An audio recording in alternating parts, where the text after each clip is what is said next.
ধন্যবাদ জনাইছোঁ গোৰেশ্বৰ অঞ্চলৰ যি সাংবাদিক বন্ধুসকল আজি আগবাঢ়ি আহিছে তেওঁলোকক ধন্যবাদ দিছোঁ। আৰু ইয়াৰ আগতে মই চিনাকি কৰাই দিব বিচাৰিছোঁ যে আমাৰ ইয়াত BTC তথা অসমৰ বিভিন্ন বিষয়ববী আছে অনুসূচিত ছাত্ৰ সন্থাৰ। প্ৰথমতে মোৰ চিনাকি দিছোঁ, মোৰ নাম শ্ৰী গোপাল চৰকাৰ। মই দীৰ্ঘদিন ধৰি অনুসূচিত জাতি ছাত্ৰ সন্থা অসম ছাত্ৰ সন্থাৰ লগত জড়িত হৈ আছোঁ। মই বৰ্তমান উপসভাপতিৰ দায়িত্বত আছোঁ। মোৰ কাষতে আছে BTC অনুসূচিত জাতি ছাত্ৰ সন্থাৰ জোনালৰ প্ৰেচিডেণ্ট অমৃত মণ্ডল, সভাপতি তেওঁ।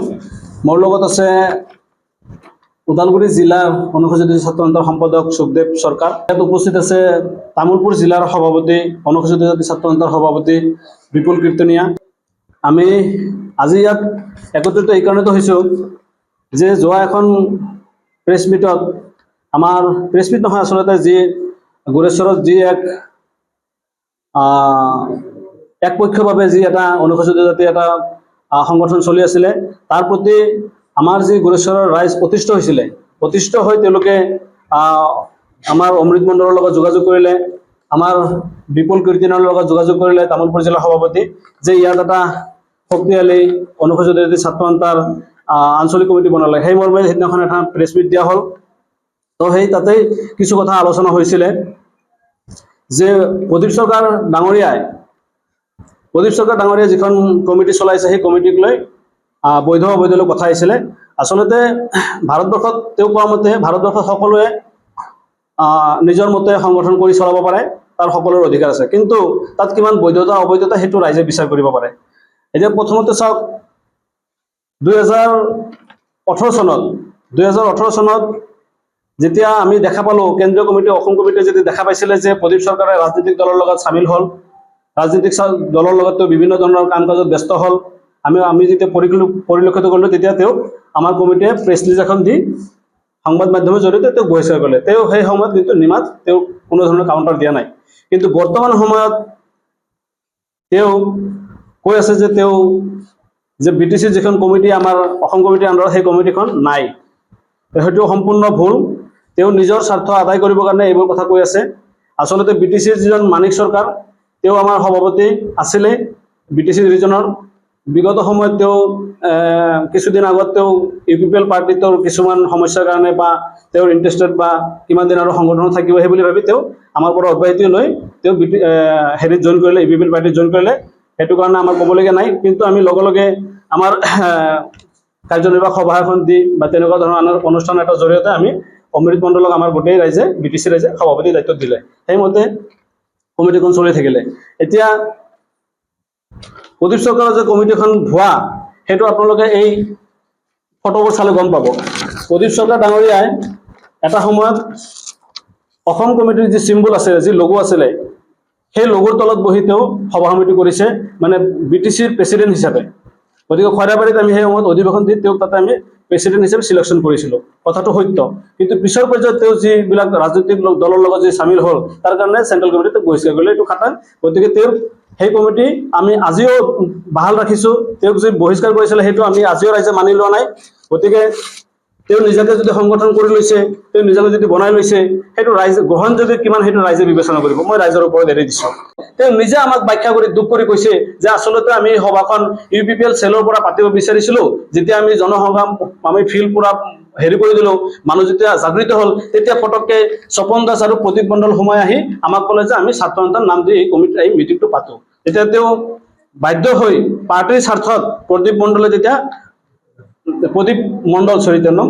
এই সম্পাদক RC কমিটিৰ, তেওঁ তেতিয়া ছাত্ৰ সন্থাৰ এই লগো চগো লগাই তেওঁলোকে সভাখন পায়। আচলতে এই যে সভাখন হ'ল, তাত 8,000 নহয়, 8,000 হোৱা নাই যদিও তাত 15,000 পৰা 2,000 মানুহ হৈছিলে।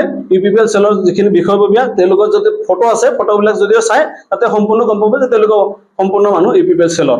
তো এই যে 2,000 মানুহ গেডাৰিং হৈছে, আচলতে তাৰে যি RC কমিটিৰ সম্পাদক প্ৰদীপ মণ্ডল, তেওঁৰ নেতৃত্বতে হৈছিলে। গতিকে এইখিনি যদি অন্য কোনোবাই যদি বেনিফিট ল'ব বিচাৰে, আমি সেইটো মানি নলওঁ, ৰাইজেও সেইটো মানি নলয়। অধিৱেশনটো হোৱাৰ পিছত তেওঁ অপবাদবিলাক আনিছিলে। সেইকাৰণে ক'ব বিচাৰিছোঁ যে তেওঁ কৈছিলে যে তেওঁ সভাখন অসম কমিটিয়ে কিয় বন্ধ কৰিব নোৱাৰিলে, যদি আমি অবৈধ কমিটি হওঁ, অসম কমিটিয়ে কিয় বন্ধ কৰিব পৰা নাই আমাৰ সভাখন। আচলতে বন্ধ কৰিবৰ কাৰণে আমাক চেণ্ট্ৰেল কমিটিৰ পৰা ইনষ্ট্ৰাকশ্যন দিছিলে। এইখন চিঠিত লিখা আছে, দীপংকৰ দাসে গোপাল চৰকাৰলৈকে চিঠিখন লিখিছে, আপোনালোকে ভালকে এইখন লৈ ল'ব। তো তাত লিখিছে যে বৰ্তমান যিখিনি ৰাইজৰ পৰা যিখিনি কমপ্লেইন গৈ আছে চেণ্ট্ৰেল কমিটিত যে UPPL চেলৰ মানুহখিনি এনেকুৱা নাম দি সংগঠনৰ নাম দি জাতিটো বিক্ৰী কৰিব বিচাৰিছে, তেতিয়া চেণ্ট্ৰেল কমিটিৰ পৰা মোক এখন নিৰ্দেশ দিলে যে আপুনি এই বস্তুটো তদন্ত কৰক বা ভাল কি হয় বিবেচনা কৰক। মই সেই মৰ্মে কলাইগাঁৱত যিখিনি এই কমিটিৰ মানুহ আছিলে বা তাৰে যিখিনি সচেতন ব্যক্তি আছিলে তেওঁলোকক লগ কৰিলো। লগ কৰাৰ পিছত তেওঁলোকে প্ৰদীপ চৰকাৰ আৰু তেওঁৰ লগত যিখিনি ব্যক্তি আছিল সংগঠনৰ বুলি কৈছিলে যে তেওঁলোকে গোটেইখিনি মানুহ গ'ল, মাত্ৰ স্বপন দাস তাতে উপস্থিত নাছিলে, বাকী সবেই আছিলে। আনকি প্ৰদীপ মণ্ডল তেওঁ নিজে উপস্থিত আছিল। সুভাষ মণ্ডলৰ ঘৰত আমি আলোচনাত মিলিত হলো, মোটামুটি ভালেখিনি মানুহ আহিছিল। তাত আলোচনা হ'ল যে কি কাৰণত কি হ'ল বিতংভাৱে আলোচনা হোৱাৰ পিছত প্ৰদীপ চৰকাৰ ডাঙৰীয়াই বিগত সময়ত যি ভুল কৰি গৈছিলে সেই ভুলৰ কাৰণে তেওঁ তাত আমাৰ গোটেইখিনি মানুহৰ ওচৰত তেওঁ ক্ষমা বিচাৰিছে। ক্ষমা বিচৰাৰ পিছত ৰাইজক বুজালে যে আমি গোটেই জাতিৰ স্বাৰ্থত আমি BTCত একত্ৰিত হৈ কাম কৰিব লাগে, আমি ইয়াত BTC কমিটি, অসম কমিটি, কিবা কমিটি এইবোৰ কৰি লাভ নাই। সেইমতে তেওঁ মান্তি হ'ল। তেতিয়া তেওঁ আমাক ক'লে যে আমি প্ৰতিনিধি সভাত গৈ সবে একেলগে কমিটি কৰিম। তাৰ কাৰণে আমি সেই সভাখনত কোনো ধৰণৰ আপত্তি নকৰিলো। আমি নহ'লে আইনীভাৱে ব্যৱস্থা ল'লো, যিহেতু আমাৰ দীপংকৰ দাস সভাপতিক তেওঁলোকে কোনো ধৰণৰ কনচাৰ্ন নোলোৱাকৈ তেওঁৰ নাম চিঠিত সন্নিৱিষ্ট কৰিছে। সেইমতে তেওঁ আপত্তি কৰিছে যে এইখন কমিটি কিহৰ পৰা কি আহিছে মই নাজানো।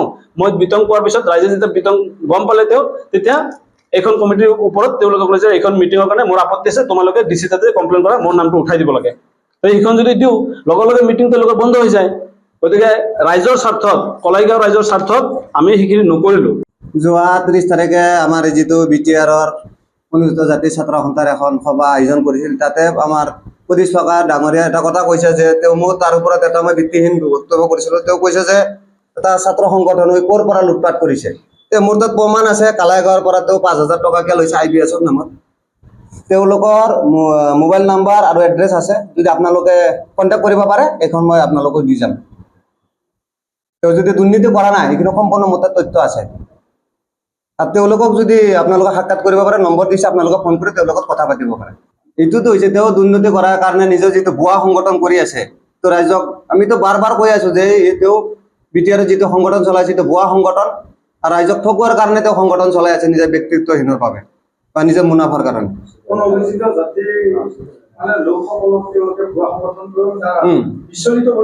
বিচলিত কৰিব বিচাৰিছে। আৰু তেওঁ কৈছে যে অসম কমিটিৰ লগত তেওঁৰ কোনো লেনদেন নাই।